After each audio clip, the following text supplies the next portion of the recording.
आज Doubtnut app download करें। Doubtnut पर अपने सभी गणित, रसायन विज्ञान, भौतिक विज्ञान और जीव विज्ञान के डाउट्स का करो सफाया। बस प्रश्न की फोटो खींचो, एक ही प्रश्न को क्रॉप करो और तुरंत वीडियो सोल्यूशन पाओ। अभी डाउनलोड करें। हेलो दोस्तों, आपका प्रश्न है ब्रॉनस्टेड लॉरी अवधारणा को बताइए। तो चलिए इस प्रश्न को हल करते हैं। ठीक है, तो दोस्तों यहाँ पे दो वैज्ञानिक थे, ब्रॉनस्टेड और लॉरी। इन्होंने एक अवधारणा बनाई, एक सिद्धांत दिया। ठीक है, और ये जो सिद्धांत था ये किस चीज़ के लिए दिया था दोस्तों? ये इन्होंने बताया कि कोई तत्व है उसको हम किस प्रकार से ये कह सकते हैं कि तत्व अम्लीय है अथवा तत्व की प्रकृति जो है वो क्षारीय प्रकृति का है तत्व।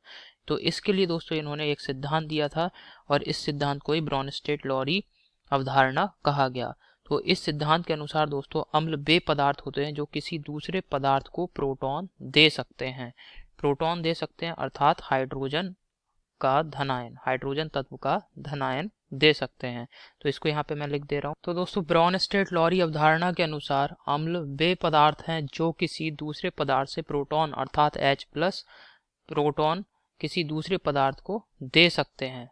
ठीक है, दूसरे पदार्थ को प्रोटॉन अर्थात H+ आयन दे सकते हैं। जबकि दोस्तों क्षार वे पदार्थ होते हैं जो किसी दूसरे पदार्थ से प्रोटॉन अर्थात H+ आयन ले सकते हैं। अब इसका मतलब क्या है? H+ आयन जो है इसको हम प्रोटॉन क्यों कह दे रहे हैं दोस्तों? हाइड्रोजन का जो परमाणु होता है इसमें इसका परमाणु क्रमांक 1 होता है, अर्थात इसमें एक प्रोटॉन उपस्थित होता है और एक इलेक्ट्रॉन उपस्थित होता है। अब अगर इसको मैं H+ में बदलूं अर्थात इसको H+ आयन में बदलूं, इसका मतलब क्या हो गया कि हाइड्रोजन के परमाणु से हमने एक इलेक्ट्रॉन बाहर निकाल दिया। तो अब इसके पास क्या बचा रह गया दोस्तों? केवल और केवल एक प्रोटॉन ही रह गया है, इलेक्ट्रॉन इसके पास नहीं है। इस वजह से दोस्तों हम H+ जो आयन होता है हाइड्रोजन का जो धनायन है इसे हम क्या कह देते हैं? प्रोटॉन भी कह सकते हैं। ठीक है, ये समझ में आ गया आपको। अब यहाँ पे ये देखते हैं कि कौन अम्ल है और ब्रॉनस्टेड लॉरी अवधारणा के अनुसार कौन क्षार है। अब जैसे HCl होता है दोस्तों, ठीक है, HCl अब ये जल से क्रिया कर, जब इसको जल में घोलेंगे तो ये जल से क्रिया करेगा। अब जल में दोस्तों आप देखेंगे कुछ इस प्रकार से रहता है OH और H। ठीक है, कुछ इस प्रकार से। तो यहाँ पे आप देखेंगे जब अभिक्रिया होगी तो HCl में क्लोरीन की विद्युत ऋणात्मकता अधिक है। ये क्या करेगा? साझे के इलेक्ट्रॉनों को अपनी ओर ले लेगा और ये H+ आयन मुक्त करेगा और खुद Cl- में परिवर्तित हो जाएगा।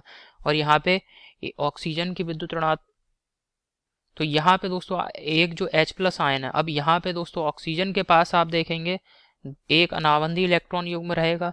अब ये H+ आयन जब ये जल के अणु के पास जाएगा तो ये अनाबंधी इलेक्ट्रॉन युग्म को साझा कर लेगा और यहाँ पे दोस्तों ये H3O+ आयन बना लेगा, क्योंकि ऑक्सीजन ने अपने एक इलेक्ट्रॉन युग्म का H+ के साथ साझा किया है तो इस पे एक धनावेश आ जाएगा और हमें Cl- आयन मुक्त रूप में मिलेगा।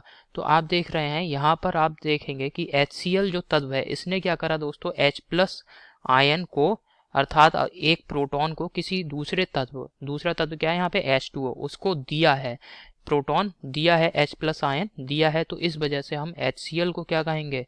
HCl को दोस्तों अम्ल हम कहेंगे, ब्रॉनस्टेड लॉरी अम्ल कहेंगे। अब ब्रॉनस्टेड लॉरी क्षार के लिए देख लेते हैं। तो जैसे यहाँ पे अमोनिया है NH3, ठीक है, तो नाइट्रोजन के पास यहाँ पे अमोनिया में नाइट्रोजन के पास भी एक अनाबंधी इलेक्ट्रॉन युग्म उपस्थित रहता है इस प्रकार से। ठीक है, अब दोस्तों इस यहाँ पे अमोनिया की क्रिया जब जल से कराएंगे HOH, ठीक है, तो यहाँ पे आप देखेंगे ऑक्सीजन की विद्युत ऋणात्मकता जल में, यहाँ पे ऑक्सीजन की विद्युत ऋणात्मकता अधिक है हाइड्रोजन से। तो ये क्या करेगा? जो साझे के इलेक्ट्रॉन है ऑक्सीजन इनको अपनी तरफ ले लेगा और यहाँ से H+ आयन को मुक्त करेगा, खुद दोस्तों OH- में परिवर्तित हो जाएगा। अब ये H+ आयन क्या करेगा? अमोनिया के पास जाएगा। तो अमोनिया के पास फालतू के इलेक्ट्रॉन है तो अमोनिया कहेगा भाई तुम हमारे इलेक्ट्रॉनों का साझा कर लो। तो अमोनिया यहाँ पे क्या करेगा दोस्तों? NH4+ आयन में परिवर्तित हो जाएगा। चूंकि इसने अनाबंधी इलेक्ट्रॉन युग्म का अमोनिया ने साझा किया है तो इस पे एक धनावेश आ जाएगा। ठीक है, इस प्रकार से, और हमें क्या मिलेगा? यहाँ पे OH- आयन प्राप्त होगा विलयन में। तो आप देख रहे हैं अमोनिया दोस्तों ये क्या कर सकता है?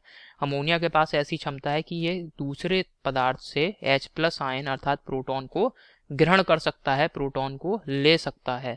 तो इस वजह से यहाँ पे अमोनिया क्या है दोस्तों? ब्रॉनस्टेड लॉरी क्षार की तरह कार्य कर रहा है। ठीक है, तो ये समझ में आ गया आपको। तो यही दोस्तों हमारे प्रश्न का उत्तर है। आशा करता हूँ समझ में आया होगा आपको। धन्यवाद। कक्षा 6वीं से 12वीं से लेकर नीट, IIT, JEE वो एडवांस के लेवल तक 1 करोड़ से ज्यादा छात्रों का भरोसा। आज ही डाउनलोड करें डाउटनेट ऐप या व्हाट्सएप करें अपने सारे डाउट्स 8400 400 400 पर।